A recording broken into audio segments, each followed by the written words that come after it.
याच्यापेक्षा भारी mix micronutrient हे जगात कुठे उपलब्ध नाही. घरच्या घरी आपण रासायनिक खताला पर्याय किंवा रासायनिक खताचा खर्च कमी करणे या कारणासाठी आपण विविध प्रकारच्या पेंडी जे साधारणतः लाकडी घाण्यामध्ये आपल्याला उपलब्ध होतात किंवा आपण मार्केटमधून ज्या वेगवेगळ्या पेंडी आहेत, शेंगपेंड असेल, सूर्यफूल असेल, करडई असेल, तीळ असेल, मोहरी असेल, तर अशा विविध प्रकारच्या पेंडी आपण एकत्र करून अशा पद्धतीने आपण ठेवलेल्या आहेत. 50 ते 60 किलोच्या वेगवेगळ्या पेंडी मिक्स केल्या. त्याच्यामध्ये आपण रॉयल ॲग्रीटेकचं रॉयल ग्रीन वेस्ट डिकम्पोजर आणि विविध प्रकारचे जीवाणू म्हणजे पिकांना उपयोगी अशा विविध प्रकारचे जीवाणू आहेत. या सगळ्या जीवाणूंचा मिश्रण आपण ह्याच्यात टाकलेलं आहे आणि ह्यात तसं थोडं आपण बघू शकता या ठिकाणी. याच्यामध्ये आता ह्याची प्रक्रिया सुरू झाली. साधारण 7 ते 8 दिवस ठेवायचं आहे आणि नंतर ह्याच्यामध्ये पाणी वाढवून हे डायल्यूट करू शकता तुम्ही.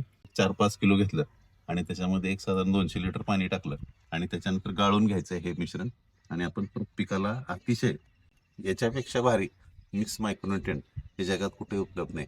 कारण हे जुन्या आपल्या ज्या काही कार्यपद्धती आहेत शेतीच्या त्या पद्धतीने हे मिश्रण बनवलेलं आहे.